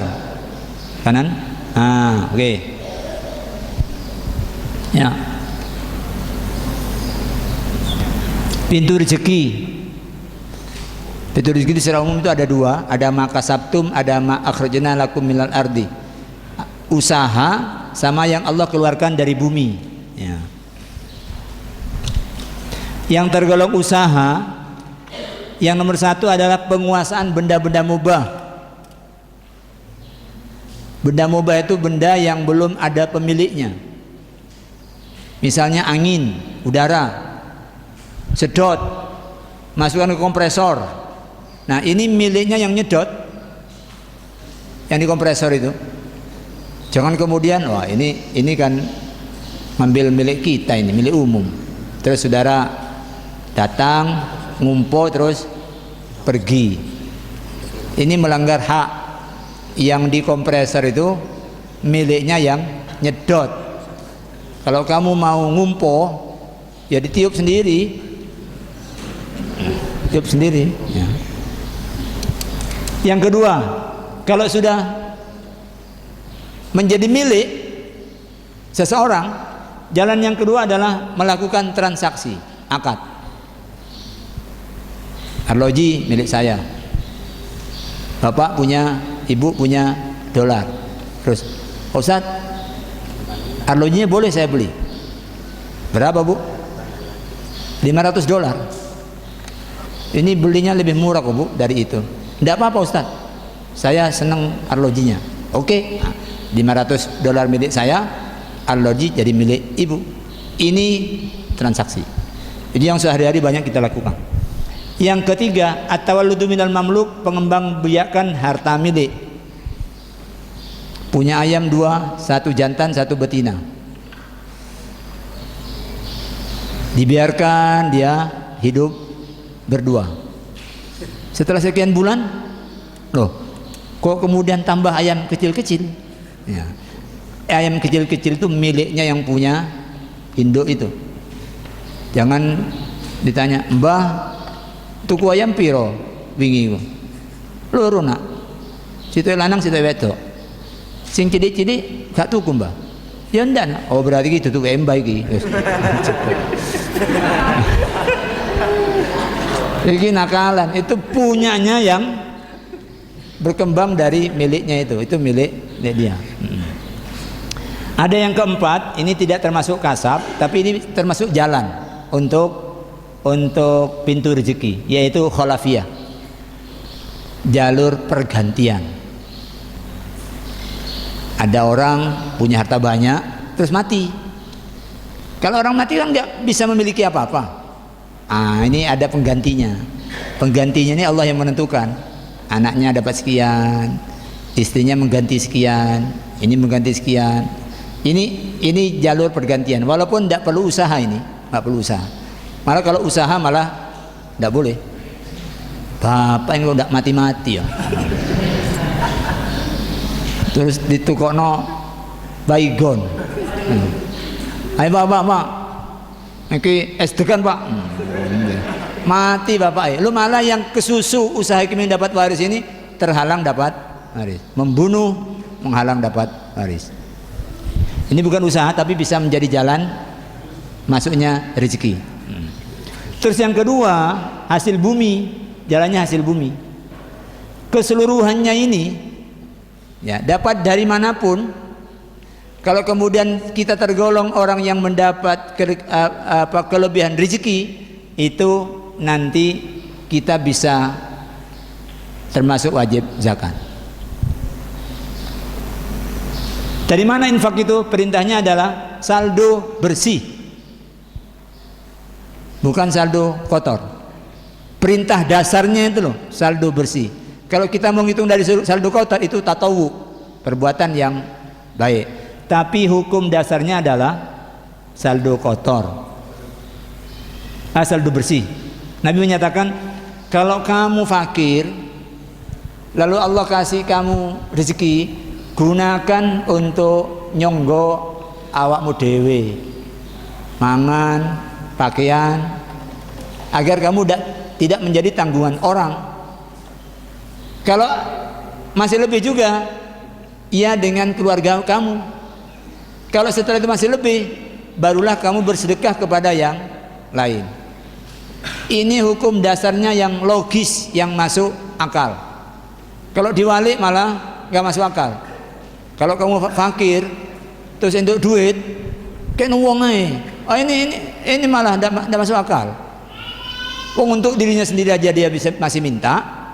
Ini dia dapat dapat rezeki kok disuruh berikan ke orang. Itu tidak logis, Oke. Berikutnya. Nah, dari situ kita perlu posisikan apakah kita muzaki atau mutasaddiq. Ya. Kalau setelah dipakai dalam 1 tahun dengan wajar, untuk makan wajar, pakaian wajar, untuk kepentingan rumah juga wajar, anak-anak sekolah sudah, untuk istri juga sudah, anak sakit sudah ditangani dengan baik. Kok kemudian di ujung tahun saldo itu kok mencapai nisab, berarti Anda tahun ini suki, Anda masuk kelompok muzaki, wajib keluarkan. Loh, kalau tidak mencapai nisab, Anda tidak wajib, tapi dianjurkan bersedekah, mutasaddiq. Kalau kurang, Anda berhak mendapat zakat. Apa misalnya kurang? Sudah tutup tahun, SPP anak 6 bulan masih tidak jelas dari mana. Ya. PLN itu sudah 4 bulan sudah bolak-balik diperingatkan, belum jelas bayarnya dari mana. Oh, berarti kamu miskin. Nah. Jadi tidak bisa kalau gajinya 10 juta, maksudnya tidak wajib bayar zakat. Ya deloken sih 10 juta itu iya, tapi Allah ngasih beban dia seperti apa? Jangan-jangan istrinya bolak-balik cuci darah seminggu 2 kali, kemudian punya anak satu-satunya leukemia, dirawat di rumah sakit, pulang balik lagi, hanya 10 juta kurang, utang nang koperasi. Berarti orang ini walaupun 10 juta dia itu fakir. Lo nyonggo keluarganya aja sudah menggeh-menggeh. Ya. Sementara ada orang lain konconya 10 juta sudah bujangan. Ya. Di kantor ada ruangan suruh tempati. Lo dekat kantor ada orang yang dermawan. Nak sampean lek mangan timbangan kono masa ijen wis aku dianu dikancani nak mangan. Loh, sudah tidur di kantor tidak bayar. Loh, tonggone jaluk ditemani makan. Loh, 10 juta utuh, istri tidak punya, anak apalagi ya, kan tidak punya istri punya anak kan lalu jadi soal ya. Lah ini utuh. Ini soke. Yang satunya walaupun gajinya sama, dia miskin karena oleh Allah diberi beban yang berat sehingga tidak mampu disonggo oleh hasilnya. Ini tapi kalau ada orang mau ngitung dari bruto itu no problem. Yang penting tahu hukum dasarnya. Oke, lanjut. Apa ini maksud selalu bersih? Yusuf Al-Qaradawi, selalu bersih itu adalah sisa harta setelah digunakan untuk kebutuhan pokok dan untuk membayar hutang. Kebutuhan pokok meliputi kebutuhan rutin bersama keluarga, untuk kebutuhan makan, untuk kebutuhan pakaian, untuk kebutuhan perumahan dan perangkatnya, ya tempat tidur, ya kursi, ya, lemari, untuk buku-buku ilmu pengetahuan, karena kita ini wajib menuntut ilmu. Yang tidak kuat beli buku itu kita bantu ya.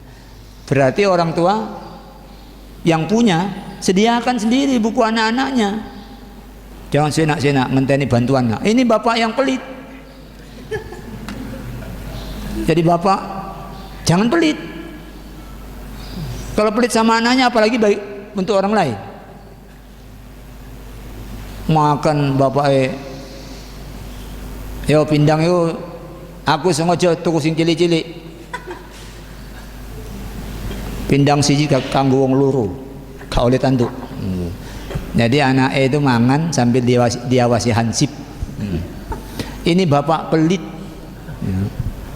Nanti kalau anaknya itu balik wato, nilainya rendah, guru nih gak iso ngajar iki. Padahal anaknya kalau di kelas ngantuk, opo sing dipangan pindang separuh, ngantuk, kurang gizi. Yang wajar aja, yang wajar. Jadi ilmu pengetahuan, sarana alat kerja itu termasuk yang kebutuhan pokok.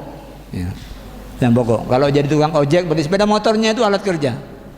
Kalau jadi orang taksi, ya mobilnya itu alat kerja.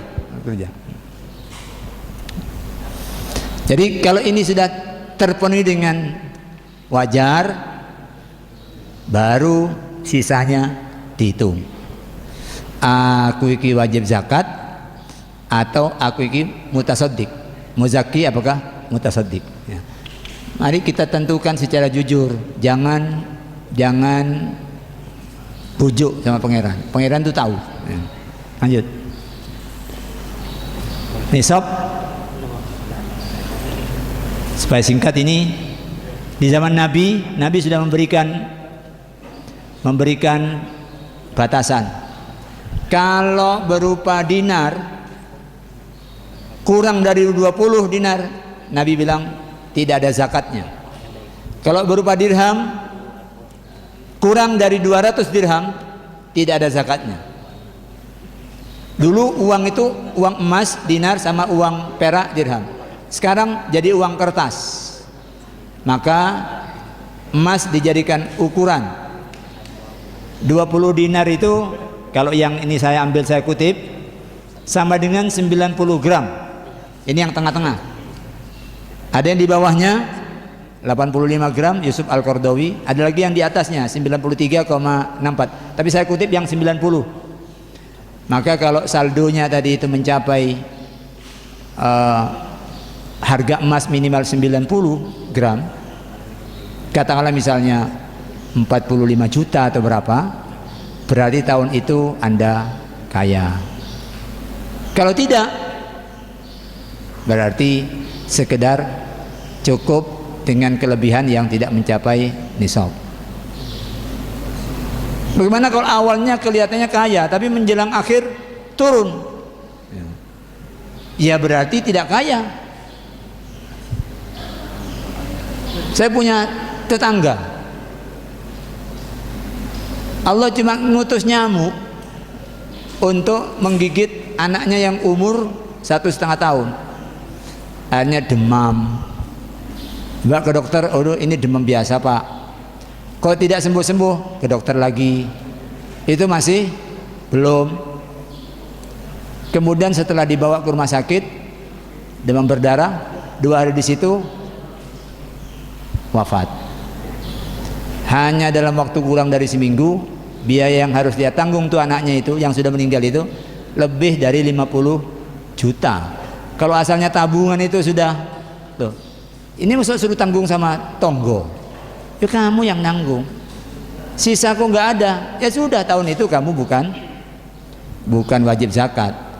Kalau kamu mau bayar, ya monggo aja, tidak apa-apa. Tapi hukum dasarnya tidak. Kalau orang mau bayar, berarti dia tatawu, melakukan perbuatan baik yang Allah syakirun alim. Allah itu tahu terhadap apa yang dilakukan, dan syakir, Allah akan berterima kasih pada orang itu. Kalau mau tatawu. Ya. Oke, lanjut. Udah perkebunan lewat aja ini. Terus lewat, pertanakan lewat.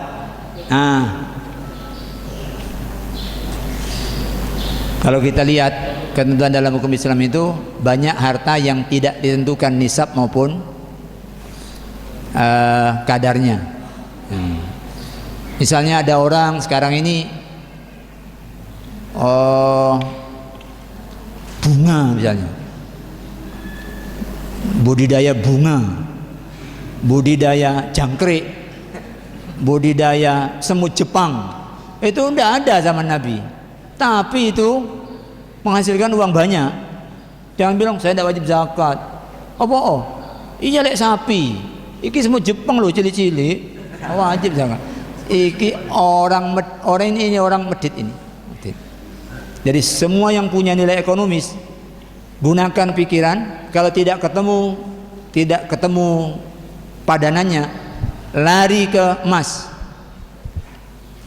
Semut Jepang itu melahirkan uang. Ya, uangnya itu kamu zakati. Jangan kemudian ambil jalan nggak wajib zakat. Karena masih ada. Di MUI uang tidak wajib zakat itu masih ada sampai sekarang. Jadi kiainya masih hidup sampai sekarang. Nggak ada, Pak Salam, nggak ada. Emas iya, kalau uang kertas nggak ada.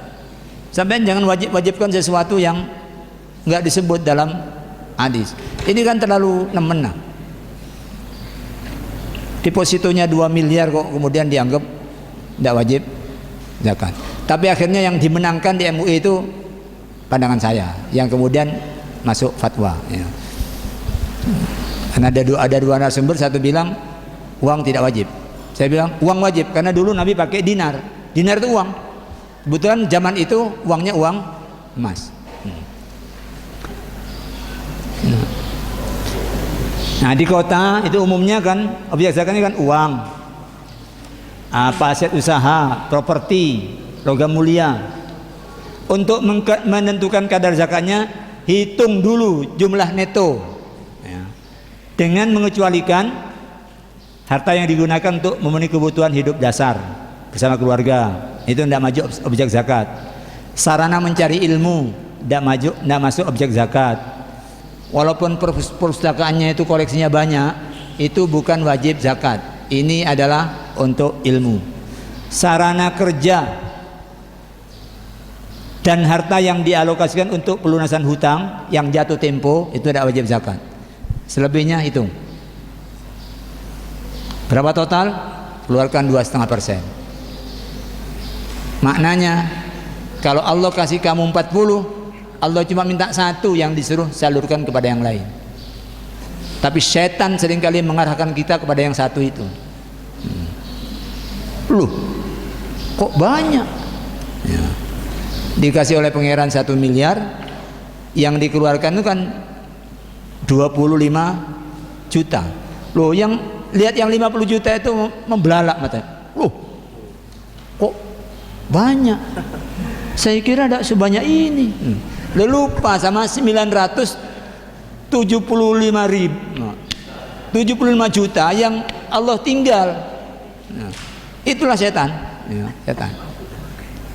Supaya setan itu berhenti, bayar lebih banyak. Taklukkan eman itu dengan iman. Nanti dia akan hilang. Jangan ikuti. Kalau sekarang ada kerentek, aku tak nyumbang 100. Habis itu ada muncul kakean 100 sing nyumbang kan lah gak aku tok, mesti wong akeh kakean. Yang kedua ini setan. Kerjanya dia yuwaswisu fi sudurin nas, dia melemparkan opini kedua. Nah, enggak langsung enggak nyumbang itu enggak, kurangi sedikit. Ketika takluk nanti kurangi lagi, takluk kurangi lagi, nawar lagi, akhirnya tinggal sedikit. Ya. Caranya jangan ikuti yang pertama. Kalau kita dapat mengalahkan itu, berikutnya enak. Kalau sudah enak, tunggu bagaimana respon Allah untuk kita. Semua yang mengalami ini tidak pernah yang berkesimpulan bahwa hartanya makin amblas. Allah itu senang.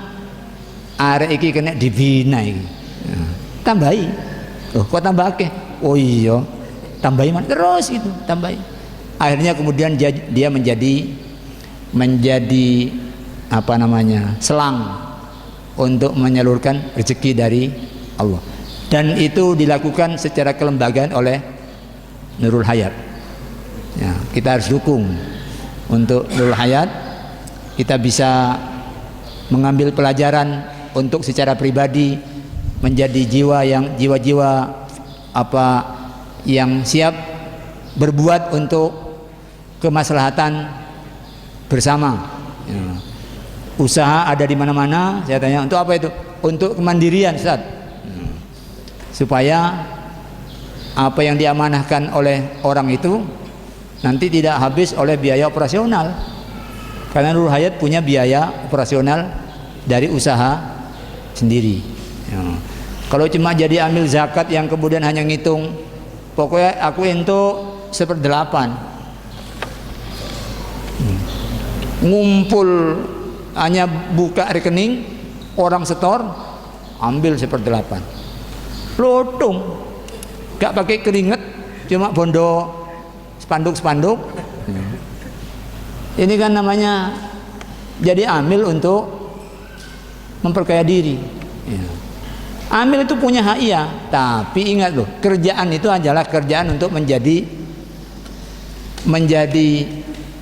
melakukan intermediasi dari yang asetnya lebih dengan kepada asetnya yang kurang. Kamu punya hak sepanjang yang pantas dibayar sesuai dengan pekerjaanmu. Jangan kemudian, saya pernah menjadi amil zakat kecil-kecilan, ba'da maghrib belum kerja sudah dapat satu sak. Ya. Ini untuk sampean. Lo apa ini? Iya, bagian sampean.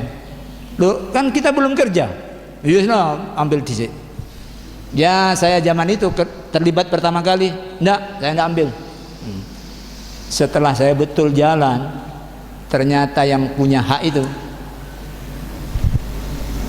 masuk ke gang-gang itu, di sini tempat tidurnya pendek, sebelahnya kompor, di atas ini persis di atas kepala sedikit itu plastik. Coba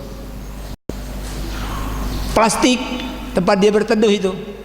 Lo kok ambil belum apa-apa sudah sing ketuanya ambil 2 sak, saya dikasih 1 sak. Ini ambil cap opo ini? Ini ambil cap fakir ini.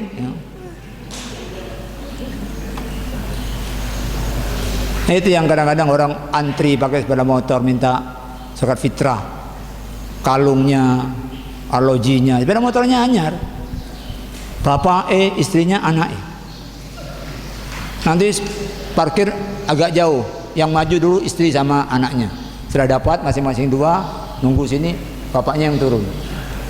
La ilaha illallah. Yang masih begini masih banyak. Ini tidak pantas lahir dari orang yang poso.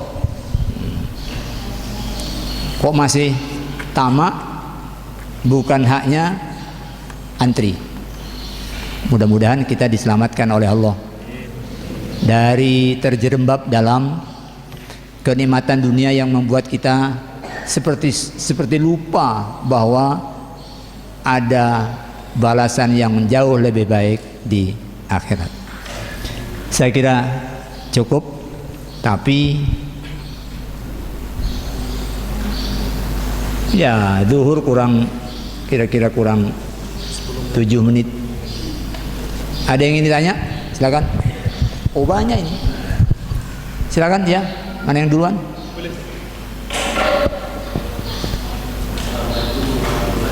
Assalamualaikum warahmatullahi wabarakatuh. Mau tanyakan, apakah boleh zakat mal ini diberikan kepada karyawan kita? Baik, Pak. Terima kasih. Di dalam Quran itu urusan zakat itu yang ditentukan dengan jelas itu adalah penerimanya. Ini adalah isyarat siapapun yang mengelola zakat jangan sembrono dalam membagikan zakat. Innamas sadaqatu lil fuqara wal masakin, itu sudah Sementara apa yang wajib dizakati itu Quran tidak menjelaskan. Pokoknya harta kamu, hasil usaha, tidak dijelaskan. Tapi ketika bicara soal siapa yang berhak, Allah menyebutnya dengan terperinci dan dengan batasan hanya untuk 8 ini. Ya. Karyawan bapak bisa menerima kalau dia masuk dalam 8. Misalnya fuqara, sudah digaji iya, tapi ternyata tidak cukup. Sebab dia di samping anak punya ponan-ponan yang yatim yang masih dia tanggung, sehingga bolak-balik itu ngajukan bon untuk utang. Yang begini-begini boleh. Tapi karyawan yang tidak seperti ini nggak boleh. Nggak boleh.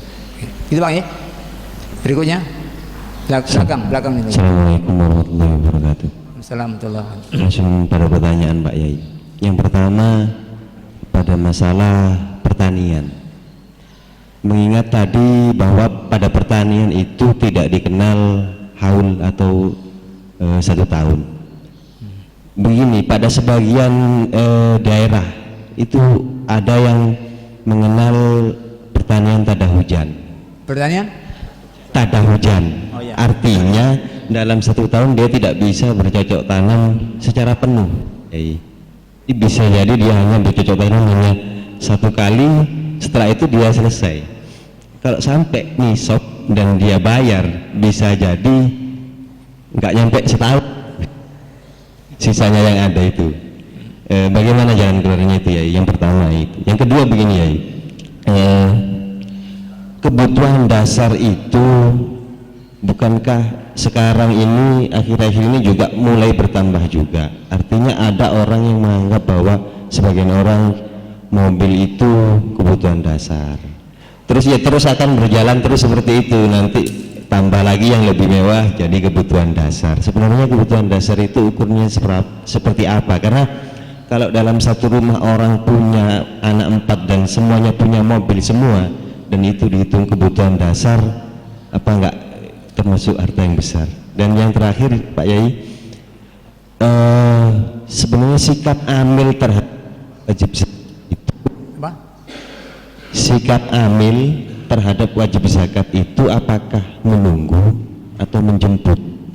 Karena selama ini yang saya tahu bahwa amil-amil yang ada itu mereka menunggu, bukan menjemput untuk mengambil dari mereka. Karena setahu saya bahwasannya amil itu pada zaman Rasul memang diperintah untuk menjemput, bahkan yang menagih bahasanya ya.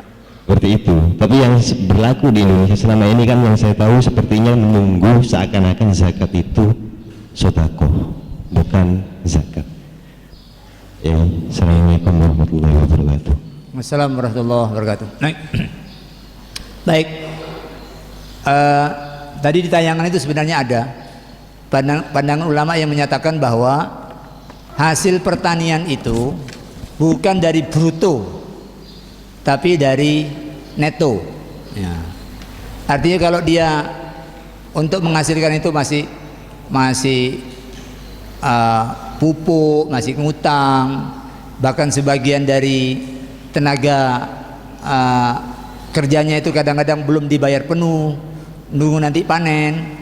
Nanti itu setelah panen dilunasi dulu, ini bayari dulu, baru sisanya kalau mencapai nisab dia harus keluarkan. Kalau tak ada hujan itu hanya 5% ya, karena dia tidak apa namanya, tidak tapi ini ada pupuk ya. Kalau ada pupuk ya berarti itu ada biaya ya, maka yang dia keluarkan itu 5%. Kalau tak ada hujan penuh itu 10%.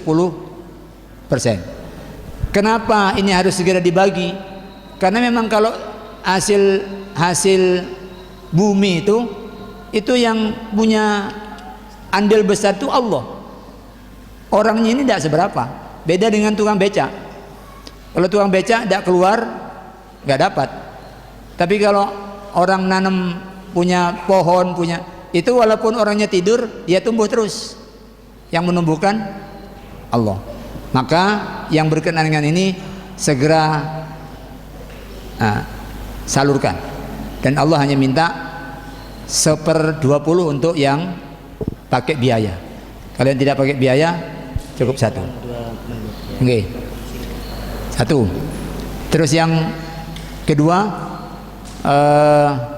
jemput sama itu di kita undang-undangnya masih menyerahkan zakat itu pada kesadaran wajib pajak. Harusnya negara yang bisa menjemput itu, tapi negara masih belum. Problemnya itu. Harusnya yang kita jangan lihat jemputnya, kita lihat wa atu haqqahu, bayar haknya. Kita yang wajib zakat jangan lihat jemputnya, lihat bayarkan. Kalau sekarang aman, akhirat tidak aman kalau kita nunggu dijemput oleh lembaga zakat. Ya. Di kita nggak mungkin karena harusnya negara itu yang menyebut. Seperti pajak itu dikejar, tapi kalau zakat enggak.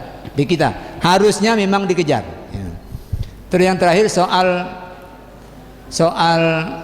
apa kebutuhan dasar di Quran itu ada begini: alal muqtiri qadaruhu wa alal musi'i qadaruhu. Bagi orang yang rezekinya terbatas, ya sesuai kemampuannya, yang rezekinya longgar sesuai dengan kelonggarannya. Maka bisa jadi ada perbedaan antara orang yang sugih dengan orang yang miskin soal kebutuhan dasarnya, ya. Tetapi ukuran yang umum adalah jangan berlebihan. Kalau sudah berlebihan berarti kamu sudah jadi konconya setan. Kalau sudah konconya setan, nanti kamu tidak akan bayar zakat sebab kamu akan kurang terus. Jadi itu ukurannya, dan ini tidak ada rumus berapa-berapanya. Silakan lihat yang ma'ruf, ya. Kalau umumnya orang itu punya mobil yang pantas itu misalnya harga 150-200, kamu jangan beli mobil 3 miliar. Itu sudah setan, ya. Sudah setan yang membawa kamu ke situ, ya. Jadi seperti itu, ya. Waktunya sudah habis, jadi kita harus akhiri. Nanti kalau yang ada mas satu tadi yang dari ngacung, berhubung waktu sudah habis, ini sudah masuk waktu zuhur, kita harus akhiri. Nanti bisa secara individual bisa disampaikan. Terima kasih. Mohon maaf. Kita kasih aplaus untuk Nurul Hayat.